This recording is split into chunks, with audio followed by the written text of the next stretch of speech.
กองกำลังกัมพูชีมันបានបង្កហេតុណាមួយដែលរំលោភបំពានបទឈប់បាញ់ដោយការលើកឡើងរបស់ភាគីថៃឡើយក្រសួងការពារជាតិកម្ពុជាបានឲ្យដឹងថានៅព្រឹកថ្ងៃទី25ខែកញ្ញាឆ្នាំ2025មានភ័យផ្លូវការរបស់កងទ័ពជើងគោកថៃនិងសារព័ត៌មានរបស់ថៃមួយចំនួនបានចុះផ្សាយថាកម្ពុជាបង្កហេតុពេញមួយយប់នៅតំបន់យោធាភូមិភាគ2ដោយឮសំឡេងកាំភ្លើងសំឡេងផ្ទុះគ្រាប់បែករកឃើញការចូលចិត្តលួសបន្លាហើយបាញ់ដើម្បីពិនិត្យមើលរយៈចម្ងាយ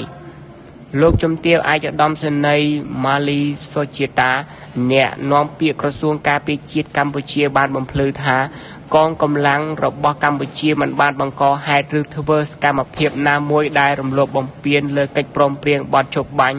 ដោយការលើកឡើងរបស់ភាគីថៃឡើយលោកស្រីបន្តថាកងកម្លាំងរបស់កម្ពុជាសូមបញ្ជាក់សារជាថ្មីនៅការបដិញ្ញាចិត្តយ៉ាងពេញលេញចំពោះការគោរពនិងអនុវត្តនៅកិច្ចព្រមព្រៀងនៃបទឈប់បាញ់រវាងយោធាកម្ពុជានិងយោធាថៃបានយ៉ាងម៉ឺងម៉ាត់ខ្ជាប់ខ្ជួនបំផុតជាមួយនឹងស្មារតីនៃការបដិញ្ញាក្នុងការសហគ្នានៅក្នុងកម្រិត